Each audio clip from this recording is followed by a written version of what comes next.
Hey everyone, this is day third of my data science series, and as you all know, I have started a series where any audience which is not from the coding background or AI background, they can understand the basics of ML and foundations of ML without coding. So I am following this book called Hands-on Machine Learning with Scikit-learn, Keras and TensorFlow. This book is by Aurélien Gérard. So in the last video, we are talking about the challenges of machine learning, and in the last part of the video, we talked about the overfitting and underfitting issues, right? So as we talked about it earlier, and I'll just quickly summarize. How do we find out that this model is basically overfitting the training data? So what happens when we use a complex model, or let's say the data has a lot of noise, some of the algorithms pick up the signals which are not that strong, and it generalizes not well on the test set. When we test it, we get a lot of error. So when our model is performing good and better in the training data set, but it does not perform well, and the generalization error is huge in the training set, it's called overfitting the model. So what happens is basically your model is not generalized well on the on the test set, and because we have trained it too many times, or we're using a complex model, it may be best for the training set, but it is not best for the real world or the data which might come in future, right? So when overfitting happens, it can be solved by one of the following things. One is basically you tend to pick up simpler models instead of complex model. So let's say if you are using a linear model, then you can pick the linear model with less parameters, or with reducing the basically the number of attributes in the dating in the training setup. And the other is basically give more data to the model so that it can generalize well. And the third is basically reduce the noise in the training set. So either you remove the data errors, or any outliers in there, you clean it. So that is the first step. And how do you do constrain the model? Is basically just by something called as regularization technique. So what basically regularization means is you constrain the model on the basis of, and it constrain the degree of freedom of movement of the learning algorithm, and thus you reduce the risk of overfitting. So yeah, and then basically the other issue is basically underfitting the training data. So in this case, what happens, your model is not either performing well on the training data and even on the test data. So it means basically your algorithm is not powerful enough. So either you do pick a more strong, higher degree of better algorithm, or the other is basically to you create new features, you combine two features, do feature engineering, create stronger or more powerful signals to feed the algorithm. And the third is basically you deregularize. In the previous case, we regularized the algorithm to reduce the freedom of the movement of the learning algorithm. Here you reduce the constraint, right? So these are the challenges of ML machine learning, right? Now the second part, once you do train our algorithm, the other part is basically testing and validating whether the algorithm is working fine or not. So what generally we do, when we get our data which is available to us, we divide it into two parts. One is basically the training part, so on which you train the algorithms, and the other is testing part, where where you test it and you keep it separate, and that is the general rule. If you have huge quantities of data, this 80-20 can be changed, where you can keep lesser amount of data for the testing purposes, right? And yeah, There's something called generalization error I talked about. So when you train on the training set and you get good error rate, but when you test it on the training set you get like huge error rate. It means that the generalization error has increased. And why it happens? Because your model is trained on the previous set, and when it come across data which is not seen by that algorithm, you get some other rate, right? And that means basically that your algorithm is not generalizing well on the real world examples or like test world examples. So that is called generalization error, right? So how do you know that the one model is better than other? So basically there is no other way other than to test that sort of algorithm on the testing set.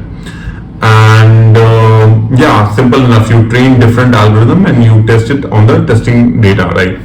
And this is how you decide one model is performing better than the other. So but here's an issue, like you cannot train a number of models, right? You have to pick, if let's say that you and then you tune the parameters. What you can do is like in the previous example we talked about regularization. So how do you do regularization? By tuning the hyperparameters, right? And you don't know what parameter will suit the algorithm, what will be the best one, right? So you cannot do a number of trainings, right? So what do you do basically? That the model which you train might perform well for the training set, and it might be the best model for the training set, but may not work well on the test set, right? So the other thing which we generally do is basically have another set of data within the training set, which is which we call the validation set, and it is also called development set, right? So you keep it and you test it on all the algorithms, and once you pick a one algorithm that is the best algorithm, where you find less error rate, you train on the entire set, that is basically validation set plus the training set, the other training set, and then you test it again on the training test data, and then you get a algorithm which you desire. But here is one issue, that when you train, if your data is not large enough, then that might not be the best model which you have picked. So there is another thing that is called cross validation. So what it does, it has different set of validation set within the training set, and it tests all the error rates for all the algorithms, and then you get an average of what is performing the best, and that is how you pick the algorithm, and then you train it on the whole set, and then you make it live. So that is how you test a model, and you pick a model, like which model is performing best. And the hyperparameter tuning, which we'll see it at a later stage, is a very important and crucial part of this ML process, and picking out, fine tuning the models and everything. So there is one more challenge that happens, which is called data mismatch. So let's say that you are creating an app to find out, like Google Lens, to find out which species of plant is there. So you click it and you get some sort of result.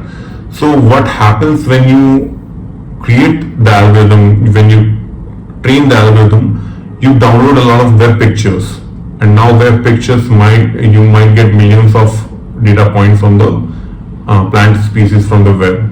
And when you download the data, this data might not be representative, right?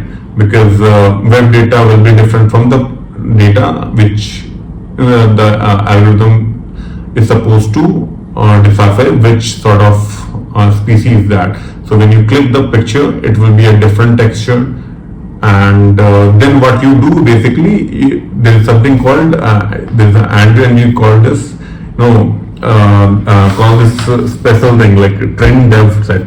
So within the training set, you hold out some sort of data which you test it at a later stage before picking of the best algorithm. So that is that.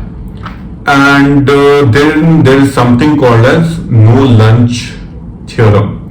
So in 1996, there was a paper which basically in that paper David Walpott demonstrated that if you do not make reasonable assumption, then there is no reason to prefer one model over other. So let's say that you pick out, you get one data set and you make an assumption that this data is linear, then of course you will, use linear regression sort of algorithms to train, right? And you will prefer that because you cannot train n number of algorithms because there are a lot of algorithms, right? Then in that sort of case, you basically pick, make some sort of reasonable assumption that okay, you will prefer this data is sort of this way, and then that is how you pick one algorithm, and hence the name no free lunch theorem, right? So in one of the, and there is no way to know which model will perform best, right?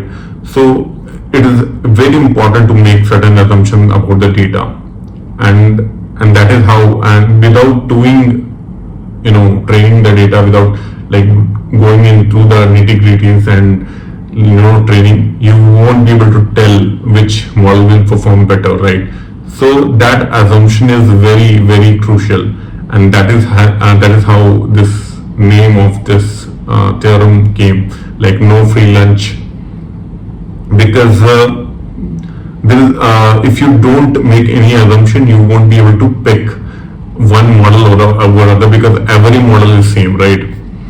So yeah, this was the total first part of the machine learning landscape, where we talked about the challenges of machine learning and this sort of things. In the next other like upcoming videos, we'll be going into the details, like we'll pick one housing example, housing rooms and prices data set, and then we'll create one sort of process of how the machine learning project goes, like from inception, getting the data, making assumption, training the model, to testing the model.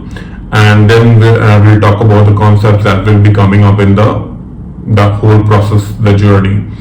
And again, you don't need to code. I'll have one sort of Jupyter notebook where I'll go through all the codes and how the process looks like, and will explain the concepts. So yeah, this was day 3rd of my data science series, and looking forward for making more videos, and thank you.